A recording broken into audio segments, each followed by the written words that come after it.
Greetings, everybody. It's a great pleasure and honor to meet Professor Karim Lakhani to our show as part of itsdiff Academy. And this is part of a leadership series presentation. And we are going to talk about all about AI, all things AI. And so, as you know, Professor Lakhani is the Charles E. Wilson Professor of Business Administration and the Dorothy and Michael Hintze Fellow at Harvard Business School. He's the founder and co-director of the Laboratory for Innovation Science at Harvard, the principal investigator of the NASA Tournament Laboratory at the Harvard Institute for Quantitative Social Science, and the faculty co-founder of the Digital Initiative at Harvard Business School. He's also chair of the Harvard Business Analytics Program, and I'm proud here standing in front as a graduate with distinction in April 2020. It really means a lot to me because I've learned so much on digital transformation, artificial intelligence, the value capture, value creation. So it gives me immense pleasure to welcome Professor Lakhani to our studios here. And a little bit of more on Professor. He advises both companies and government agencies on the innovation strategies and serves on the board of Mozilla Corporation and also serves the board of multiple artificial intelligence-based startup companies. He specializes in technology management and innovation. And we'll talk more during the middle of the conversation. And more recently, he has co-authored a book, Competing in the Age of AI, with Professor Marco Iansiti. And that's a wonderful book. It's a framework, guiding principle, and every book is like I would recommend as a student, as a person who's working very closely with a couple of entrepreneurs. It's a very good book to for those who wanted to really begin the journey of AI, and also for those who are thinking about transformation. So in the next 30 plus minutes, we are going to talk about what exactly is digital transformation and why now, or are we really late? And what is AI's role in this digital transformation? So those are the key things we are going to cover, plus some of the thinking, the mentality from a leadership standpoint, from a startup company standpoint, also from an individual standpoint. I wanted to start my career in AI. What do I do? So we are going to cover like organization, then individual, as well as a medium to large organization, and then the startup companies. So Professor, thank you so much for your time for itsdiff Academy. And this is Sri Srinivasa welcoming you on behalf of our listeners and fans. Thank you, sir. Thank you, Sri, for both. Yeah, you can hear me, right? Okay, good. Yeah. So again, thank you, Sri, so much for the invitation to be here with you to talk about both the book and the general ideas around innovation and AI and digital transformation. But also, thank you for being a graduate of our program. So this program is a labor of love. We've done it jointly with our engineering school colleagues and our stats department colleagues. And, it's a ton of work, but I'm glad you persevered and you came through as well. So great. Thank you. So to start with, basically, we will start the digital transformation as a mantra, as a key word, as a topic of the day. So in this case, what is digital transformation and why would a company seriously think about it? And also can you please help unpack this for us? Sure. Yeah, look, I think the first thing to note is that the whole economy has been transforming around digital for the past 20, 25 years. And so you would sort of mark like the rise of the PC as the beginning of those phases. And, the internet supercharged it a bit. And I think the first wave of digital transformation is like, hey, let's just go online. Let's just go do stuff. And we took our manual processes and we just put them online. And that took us a certain distance. We saw some productivity benefits of that and so forth. But really, I think what we have seen in our research, what we've sort of seen in looking at the best companies is that it's not just about having an online presence or even doing like e-commerce. Digital transformation is taking a perspective that says that all the processes that a company engages in, right, from end to end, from the time a customer comes to the time they get the service from us, and everything in between, from creating products, inventing new things inside the company, to marketing, to sales, to supply chain, HR, finance, accounting. All of those are in fact elements that are inherently data-driven and digital. And most of the things that we've done around these around digital transformation is not to attack those. We maybe do them piecemeal wise. But a range of companies have showed up in the landscape. You think about a Google, you think about a Facebook, you think about a Microsoft, you think about even your company, Tesla, you think about Ant Financial, Alibaba, Tencent, who have been natively digital, where all the transactions that take place inside of their company's operating model are in fact digital, they're data-driven. And once you have the data about those transactions, and I mean all transactions, like, who's talking to whom, when are people interacting, what's the effectiveness of a marketing campaign, so forth. Once all that data becomes available, then you start to rethink your organization. Then you start to rethink how you structure your organization, how you structure your operating model, and also your business model. And so our view is that people mistake digital with like, okay, I just need to add a little sprinkle of online, a little sprinkle of the internet, right? But we'll do the same thing as we've always been doing. When in fact the real opportunity is to in fact, think of the process, think about ways to extract data from all these processes, and then to redo those processes to take best advantage of this. So my example these days is around like online teaching and COVID these days, right? So like all of higher education had to move online worldwide. So we all went to Zoom or some other online platform to make this happen. And my view of most of these attempts, even at Harvard, have been what I call sort of skeuomorphic, right? We took analog processes and we brought them online, step for step. And it's kind of similar to what Steve Jobs did when he first introduced the iPhone. When he first introduced the iPhone, he said, what we could do is take an iPod and smack on a rotary dial phone on top of it, right? And that was like the skeuomorphic way of doing it. This is digital transformation. We take an iPod, stick the rotary dial on it, and that's going to be cool. When in fact, we knew that the iPhone was completely a new architecture. And I think that's part of the challenge, that if all we do is, when we think about digital transformation as taking the iPod and sticking on a rotary dial phone on it to make the new iPhone, that's not going to be enough. That's going to lead to disaster. You have to completely rethink the architecture in front of you to be able to pull this off. Totally fine. I think, in fact, in the book, you mentioned about 5 principles, as I see. That is wonderfully done. And there's more and more. And every time I read it, I get lots of new ideas, like the strategic clarity, the architectural clarity, the being agile. And that's really very important. Thank you for really showing light on that. And the capability, the foundation and whatnot, and the follow through monitoring and things like that. So the question is, I'm doing okay. I as a company, we are having a great market share. Why do I really need to do it? For me, the business sustenance or sustaining engineering or whatnot, and taking care of the customer CSAT scores and things like that, Professor, that's okay. They're all our loyal customers. We have great referrals going. Everybody talks about it. So why now? I'm okay. Just leave that alone. Why do you need to spend money? It's going to cost a lot of money. So there's a lot of myth about going digital. So what are your thoughts on that? Yeah, look, I mean, I think I hope you don't become Nokia. I hope you don't become Kodak. I mean, I hope you don't become, Sears. I mean, I think the business history is littered with companies that were once doing great, and then there was a sudden collapse.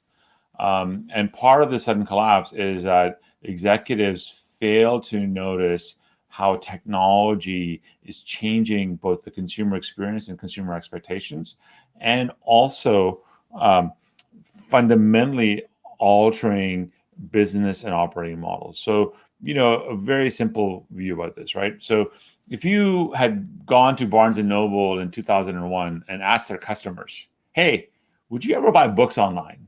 Mm-hmm.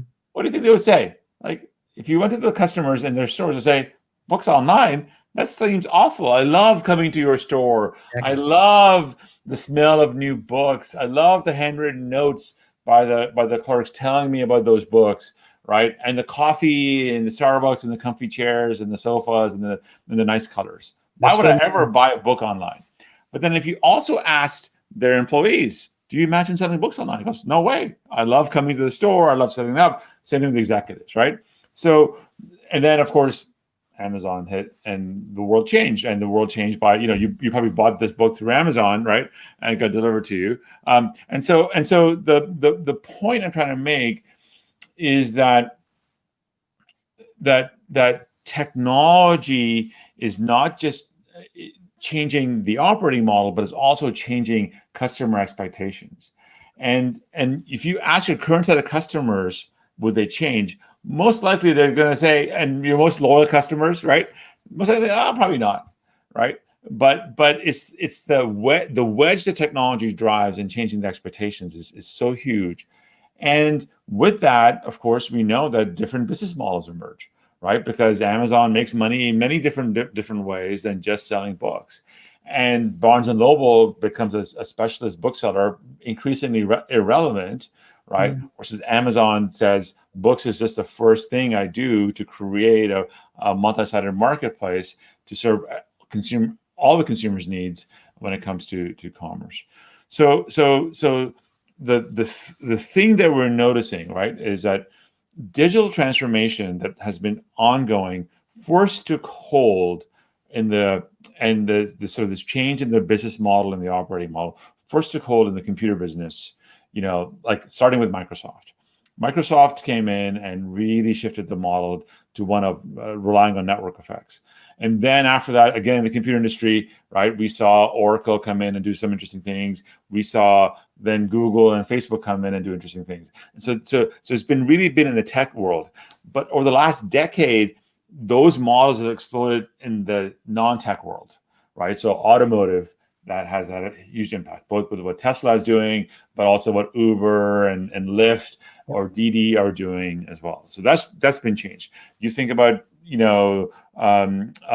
hospitality and hotels, right? Airbnb versus Marriott. So we can name example after examples where the playbook for the Silicon Valley or tech industry is now being applied at scale to all ranges of industries. So you might feel, oh, everything is great, everything is awesome. But in fact, this transformation of the economy around digital, around AI, around analytics at the core is even higher education. We're faced with this as well, and so fitness with Peloton, right? Yeah. All of these examples are not of the tech industry, but the tech industry playbook being applied in industry after industry after industry. And if you don't do the transformation, right, you're going to be in a ton of trouble. You're going to be in a world of hurt. Yeah, totally. I love the way some of the examples that professors you all quoted in the book, which is very good. Actually, this is case by example. This is another case study method of learning. Yeah. Thank you. I love that method in HBAP.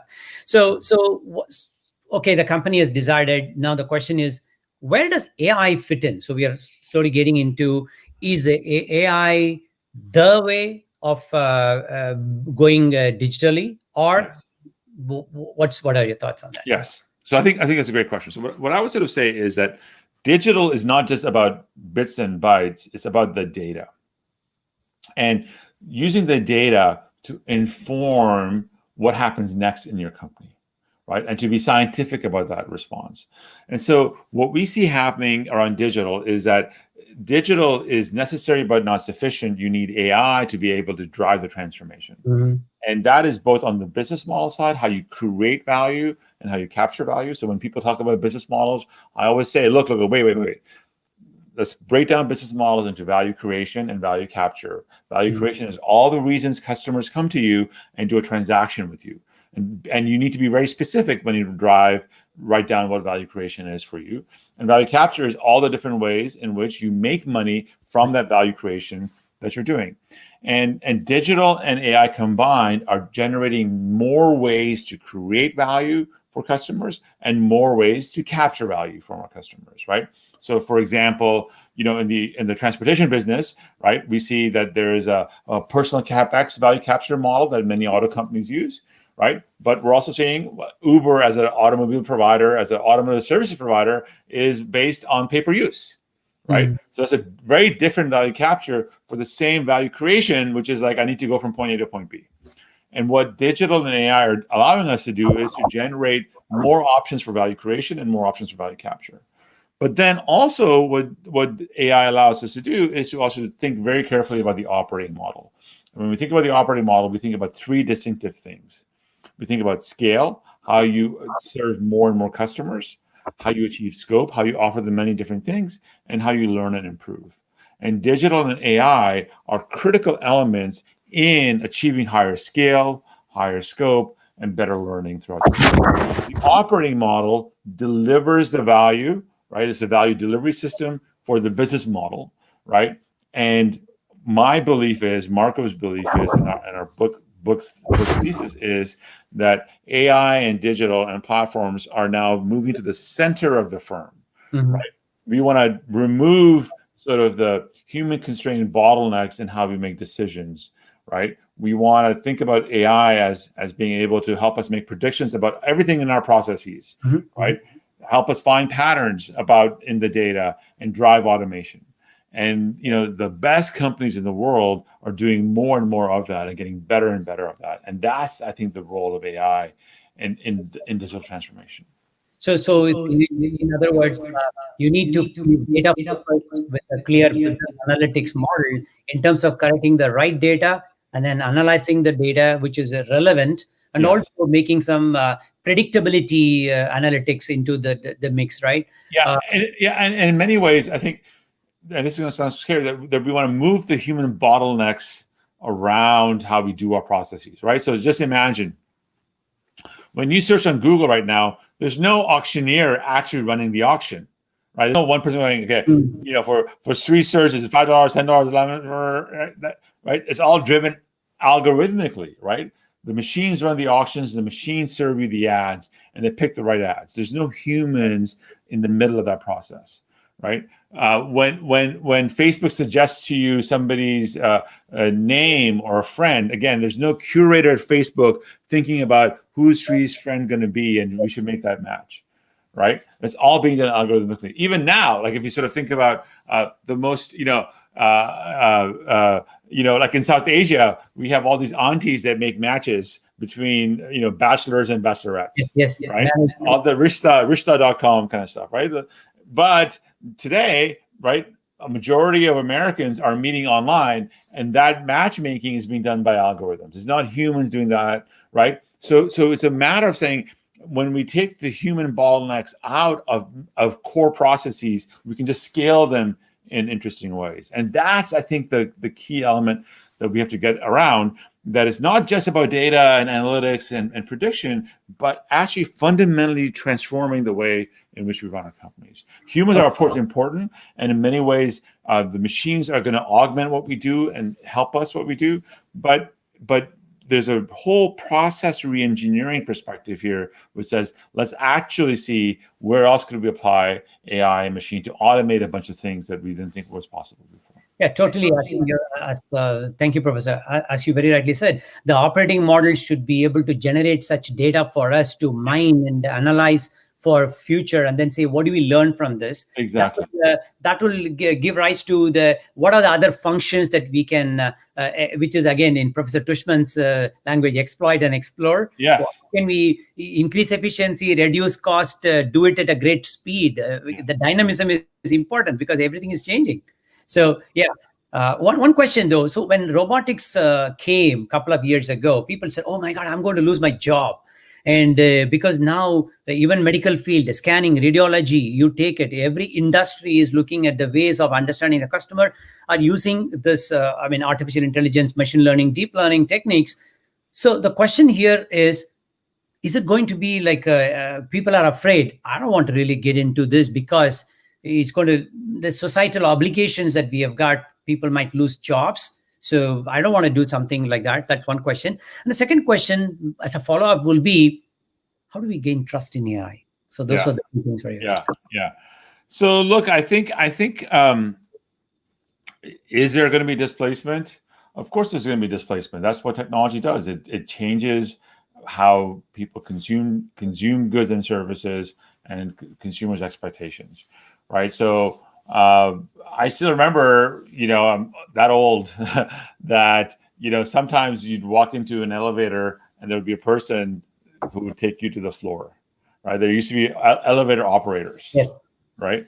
I still remember growing up in Karachi.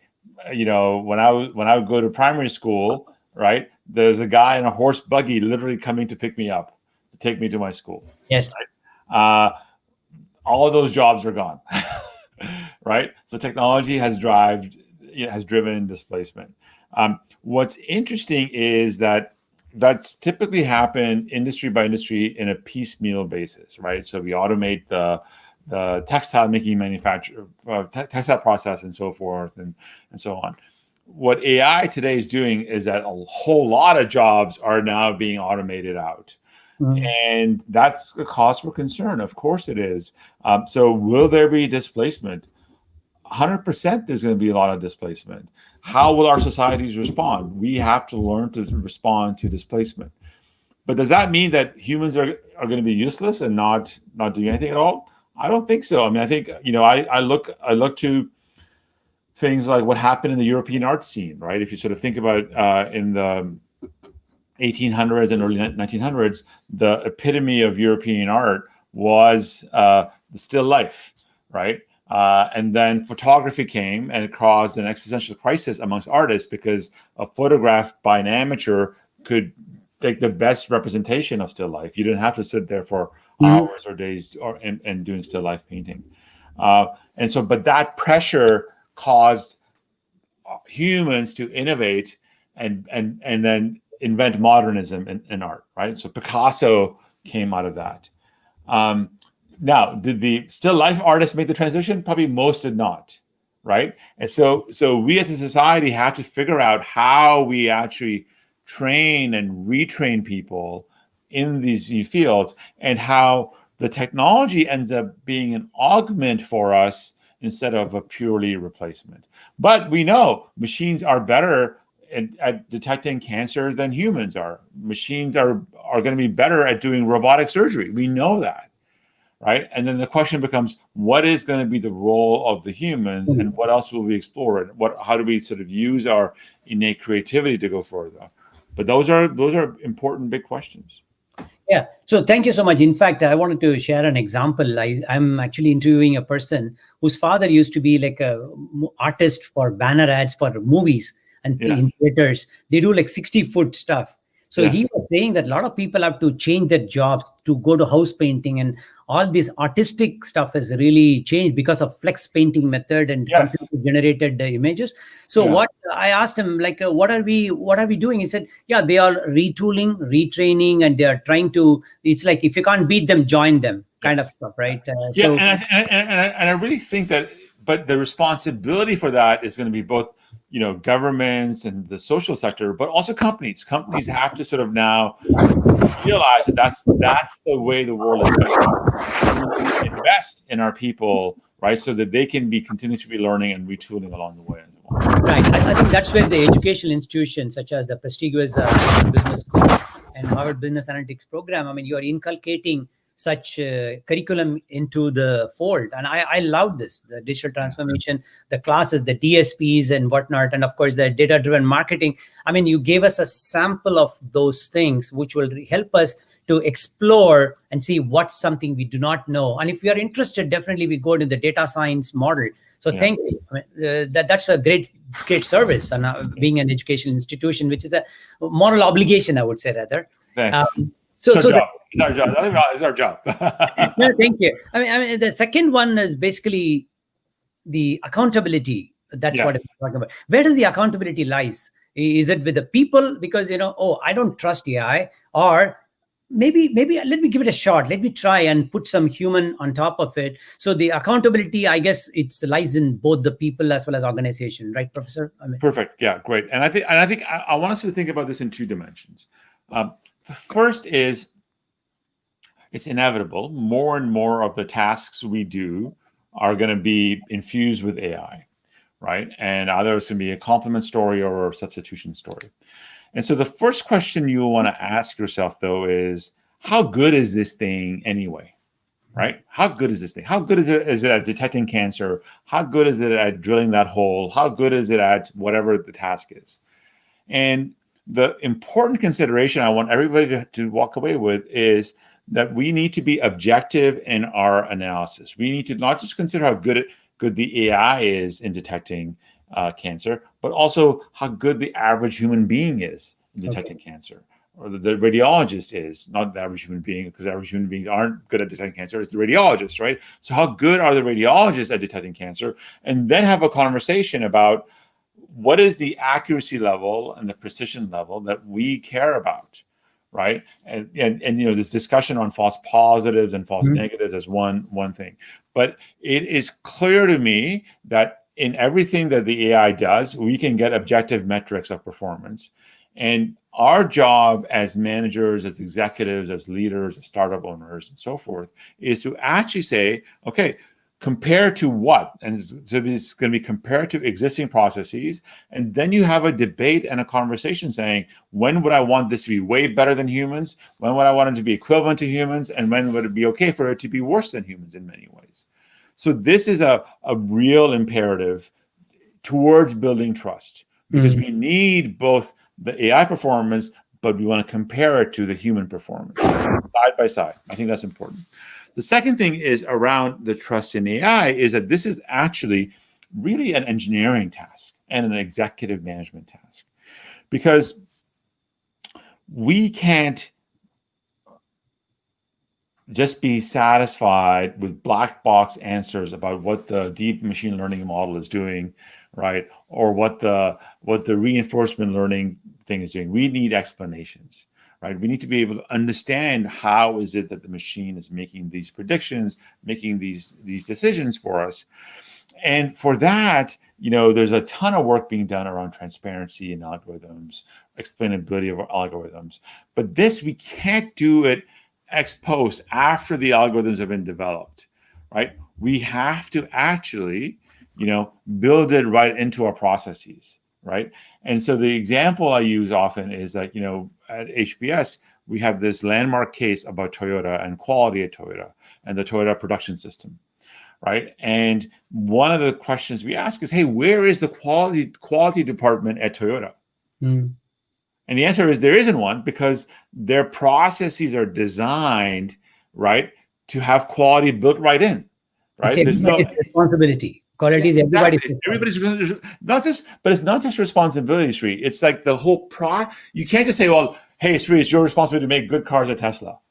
What does that mean, right? We have to rethink our processes in a way so that quality systems are built right in from beginning to end. So it's a process view on quality, which Toyota did, which was revolutionary at the time in the 60s and 70s, right? And you know, it took General Motors 35 years, right, to catch up to that. The Fremont plant that Tesla has right now was a joint plant between Toyota and General Motors, right? Trying to teach GM how to do quality. It still took them 20 years to learn, right? We can't afford to do that when it comes to AI and trust in AI and explainability. We have to actually build it right into our processes. So both how we do engineering, how we do management, how managers ask engineers to develop things, they actually have to have the trust conversation. It has to be built right in, right? It can't be an afterthought. Thank you so much. That is a really wonderful explanation, and I appreciate it. So now, Professor, you have been an advisor and you have been in the board. You're continuing to help these startup companies. Now, say I'm a startup company. Okay, I'm convinced now. Okay, I can build my trust. Hearing all this conversation is very good, interesting. The question is, where do I start? And also, how much financial investment does it take? Then the third question follow-up is, do I go big bang? Means I got to finish everything in like, say I'm AI. In 3 months, I'm going to be really come out with something. How is it? Do you get all these questions all the time? And then say, yeah, of course.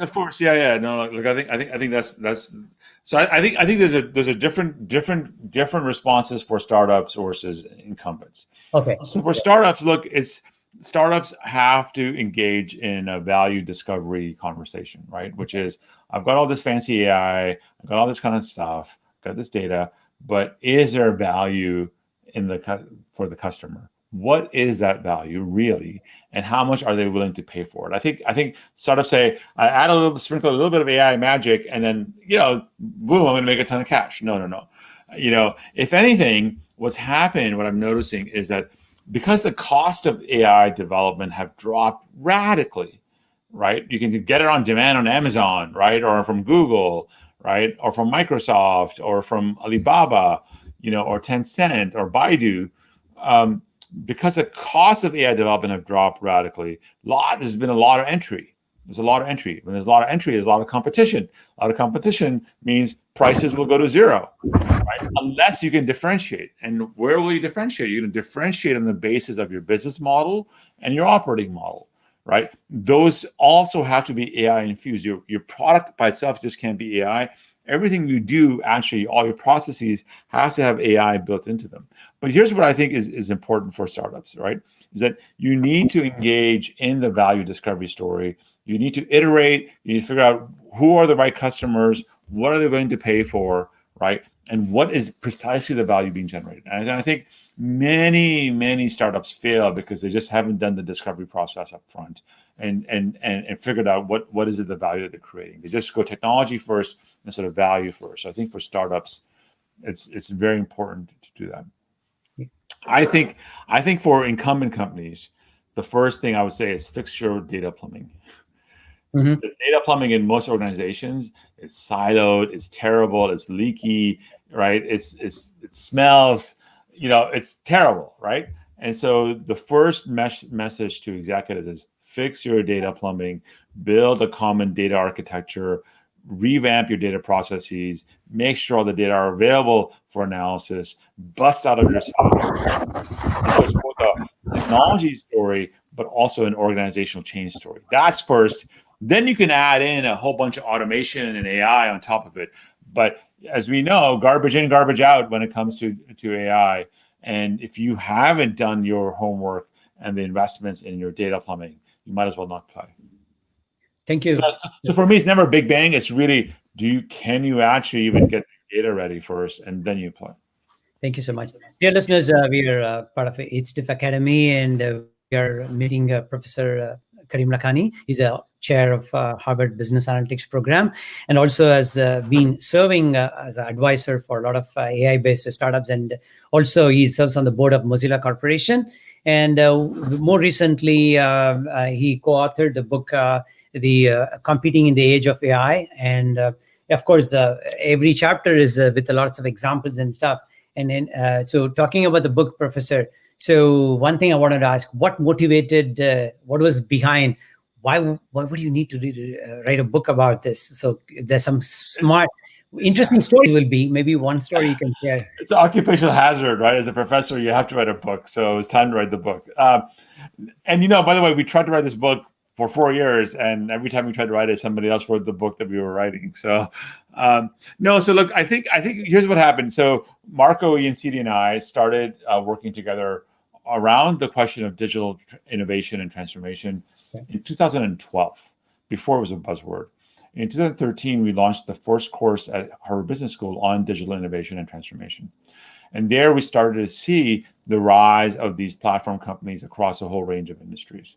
And we were, deeply thinking about how the process change mattered for digital transformation, and how platform-based companies were and network effects were rising. But now the thing about HBS is that, we can't just sit there and lecture, as you know. We have to write cases. So what we do for writing cases, we go to these companies, we interview their executives, we open them up, and then we figure out what the core thing is going on. So as we developed this course, we went and wrote about 20 cases on 20 different companies and all these industries to make sense of them. And what we started to see is that there was a fundamentally new type of an organization showing up that was using AI at its core, impacting both the business model and the operating model. And so, of course, we wrote a bunch of articles, we wrote a bunch of cases, and so on and so forth. but like the book becomes like the thing to put it all together. And writing the book is as much sort of transferring what we know, right, to the audience, but also the writing process is about clarifying our own thoughts. So it's one thing to have PowerPoint and have graphics moving and movies and that kind of stuff, but it's another to sit down and write a cogent argument. And it's in writing the cogent argument that you actually clarify for yourself what you actually mean and what makes logical sense versus what is just flights of fancy and fantasy. And so this was a great experience for us to clarify to ourselves what mattered, what we cared about, and what we wanted to communicate. And so it was a learning process for Marco and me as much as it was an education process for others to read it and put it together. Really, a lot of great illustrations and good examples, which was wonderful. Actually, the learning continues, the learning journey continues, Professor. Yes. So one thing I liked about the dedication of one of the chapters on the collision, because we talked about startup companies, maybe you can throw some light on some of the existing medium to large size companies who still are having data in silos. They are still very disintegrated systems, multiple systems, organically grown, multiple landscape. They do not know where to start. And in fact, the reporting is itself an afterthought, because everybody wanted to build an application. They wanted to just get it in front of the customer. And then they don't even try to understand what data are we collecting and how are we going to learn from this, the monitoring, the entire project management, which is my passion, project and program management. So what do you advise for such companies? A couple of key things. Let's talk about collision first. I love that. Maybe one or two examples, and then we can go into what the companies should do on such cases. Thanks. Yeah, look. I think the collision story is very simple. What we find is that traditional, and by the way, you can see a graph behind me. That's the collision graph. So the x-axis is number of customers, number of users, number of partners you have. The y-axis is the value generated, right? And collision is this collision between sort of this exponentially returning curve versus the diminishing value curve. And so the idea that we have in the book is the following: that traditional organizations, silo-based organizations, are good at generating value, lots of value initially, and delivering value to customers. But over time, as they grow, as they become bigger, there's diminishing returns in the value generation that they do for their customers and for the shareholders. Versus the digital operating model companies actually don't generate a bunch of value for a long time. And every time a traditional company looks at a new startup or a new entrant that has a digital operating model, they see less value being generated. Classic example is Marriott and Starwood and Hilton and those guys dismissing what Airbnb could do, right? And so for a long time they said less value, until it's no longer the case.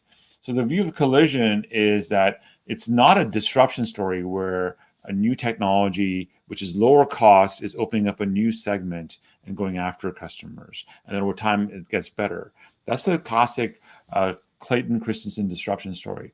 The collision story is that it's an organizational battle.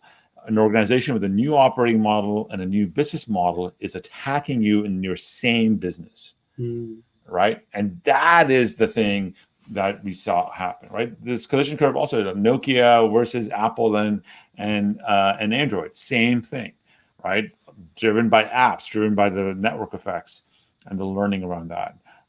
We see this right now between banks in China versus Ant Financial. I've just been overwhelmed by Ant Financial. If you sort of think of it as they're going to IPO in the next few months, at a $200 billion valuation, right? And they serve 1.2 billion users, but about 10,000 employees, right? I mean, that scale, I just can't imagine. But that's exactly the collision, because they started by serving the poorer in China by doing escrow services for those that didn't have credit cards. And from that, they've become this giant behemoth. And so collision is what we see is the name of the game in most industries right now. And it's being driven by these platforms that are AI infused, right? And the thing to note, right, the biggest advances in AI are actually emerging from many of these companies that we talked about, the GAFAs of the world and so on and so forth. Why is that? Well, because they face the most data need, right? Their data stores and the volumes of transactions that they see are astronomical. So the only way they could make progress was through AI, right? So they advanced the field of AI, but also it drove this collision that we see behind us going forward as well. It's pretty good. So definitely for such medium to large companies, again, so they need to carefully look at the operating model and business model and any opportunities to exploit and explore. So one thing in the book, there is also coverage on experimentation. So the companies, what are your recommendations on the companies can definitely do some experimentation to quickly fail fast and learn, like Amazon, they always say, you have an idea, form a team, just go do something, fail fast, learn, and definitely you can excel and leverage those experiences. 100%. Look, I think there's, I would think of experimentation in two levels. There's that sort of a philosophy of experimentation in the company that says that we're going to go out there and we have a tolerance for failure. Most of our experiments will fail. Right. Important to note that if most of your experiments aren't failing, you're not actually experimenting. You're just basically being very conservative. Right. Okay, I'm going to try this. And if you're a manager or executive, either your manager or executive, or your manager or executive that says, make sure that this experiment doesn't fail, then you should be fired. Because that's the whole point, is that you want to learn. The whole point of experimentation is you're going to learn. And most of the experiments you run, you should be failing on.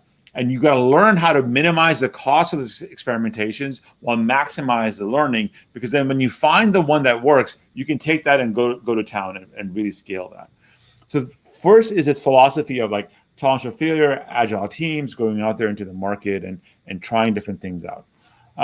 But there's a very also precise discipline of experimentation in these digital platforms when it comes to AI. So look, what's happening is that the AI is making these recommendations. Do X, do Y, do Z. We don't know if those recommendations are causal or not. So then we need to run the proper A/B tests to see if, in fact, it's actually working or not in this way. And that requires a whole A/B testing infrastructure at scale in many of these platforms. And learning to do that yourself, I think, is supremely important. And you look at a company like Booking.com. And Booking.com, anybody in the company can run an experiment. Yeah, live with customers, anybody, right? But they've built both a culture, a meta culture around experimentation, but have built the systems that allow anybody to also run an A/B test, and that's pretty phenomenal, right? That's pretty phenomenal. So I think, you also mentioned in the book, like, while the best is still to come, we need to shape the thinking of the leaders. I'm sure listening to this conversation and, of course, reading the book, definitely it will think the leadership in all of our listeners to see, okay, it's at the right time. It's not too late. There's still more to come. We have not seen the whole of it, but great start, right? Absolutely. Yeah, we're just at the beginning stages. Absolutely. Yeah, so that's really fantastic, Professor. So in summary, so basically, definitely it's AI, as you say in the book with you and Professor Iansiti, on AI it could even remove some operational constraints. Yes. And also the key word that I got out of it is AI factory. Yes. Right? Maybe you can just give a 30-second on that and its benefits. And of course, with citing an example of Airbnb, and we're very lean, and they're putting a tough competition to Marriott and other things. That's a great example. That's a great example. Yeah. So look, I think the thing is that the book is called sort of Competing in the Age of AI. What we're saying is that the world economy has entered the age of AI, right? And that means that the ways in which competition, the ways in which strategy, the ways in which organization work are going to be impacted due to AI, right? Mm-hmm. not competing with AI, it's competing in the age of AI, right? Beautiful. And that matters because you may not be an AI first company, but guess what?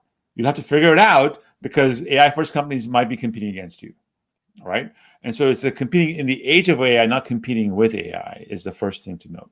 The second thing to note, what we say is like, look, if that's the world we're living in, then the core asset of the company is going to be data.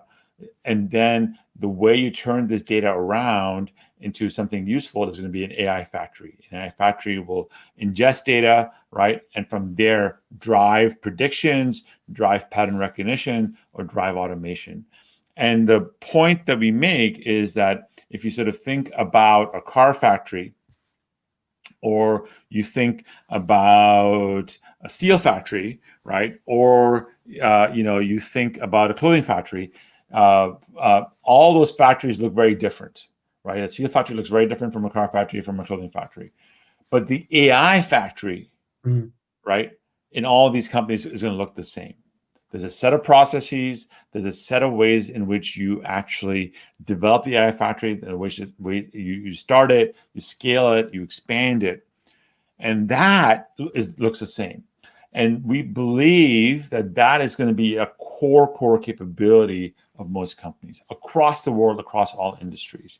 So how you build this factory, how do you staff it, how do you run it, how do you drive it for process improvement and customer experience is going to be a key thing. So I think a really good example of that is that, we're all recipients of AI factories, right? So like in the book, we talk a lot about Netflix, right? There's nobody sitting at Netflix telling me what movie I should be watching, right? There's no like my personal concierge looking at that. That's all driven by algorithms, from the movies they recommend to the images I see, right? To the trailer I see, to the order I receive it in. Every single thing there is fully automated, done by AI. Humans have designed it and they test it, they make sure that there's an A/B testing apparatus, all that is going on. But that's what the AI factory is doing, right? And if you watch Netflix, you're a recipient of, love it or hate it, a recipient of the AI factory that Netflix has built. Definitely. In fact, recommender systems, as Professor David Parkes taught us, right? Yes. Very good. Yeah.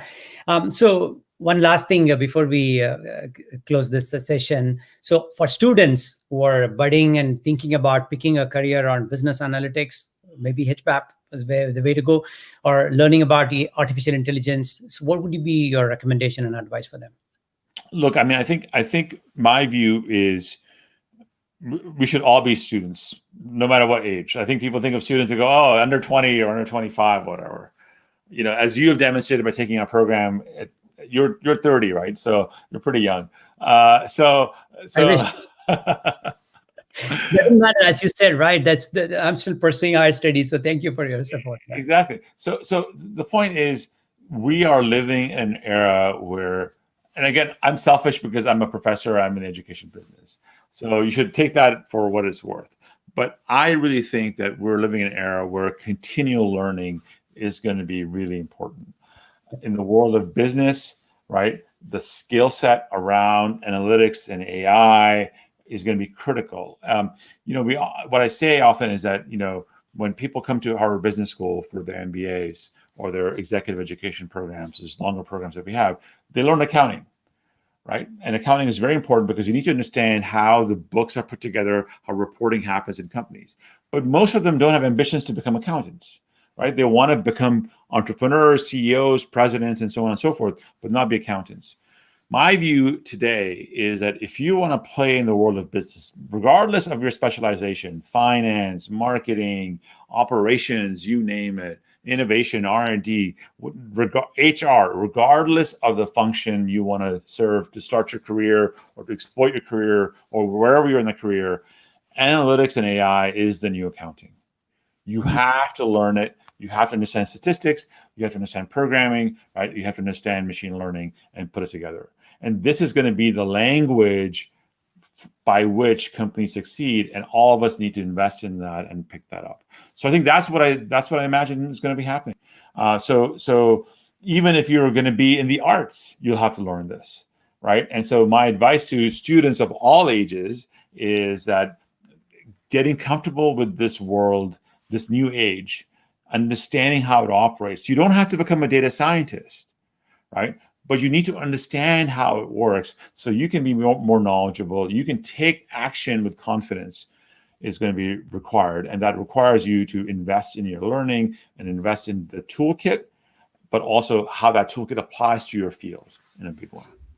Yeah, definitely, Professor. Thank you so much. And in fact, I have put in your LinkedIn hooks for people can find you, and some of the, in fact, the live case study was awesome. That was done on human it was fun.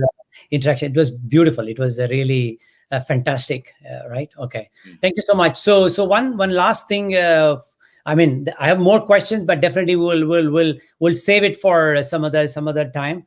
And dear listeners, this is itsdiff Academy. You can join us on podcasting on Apple, Google, TuneIn, Spotify, name it. Look under Sri Srinivasa, or you can under itsdiff. Itsdiff is for It's Different News, Views, and Music Show. I've been doing it for like about 15 plus years from Stanford University. I started this broadcasting. It continues right now to support people on the COVID quarantine times. And now you can find all of this. Such great professors have given their time to enlighten us to create, I mean, in this learning journey, as he said, age is no bar here. So definitely we are really indebted to professors such as you and the Harvard Business School and Harvard Business Analytics program. I still wear this proud logo here. Yes. All right. And thank you so much, Professor. And see you until after next time. Thank you. Thank you so much for it. Thank you so much. Thank you. That's Professor Lakhani. Thank you, sir.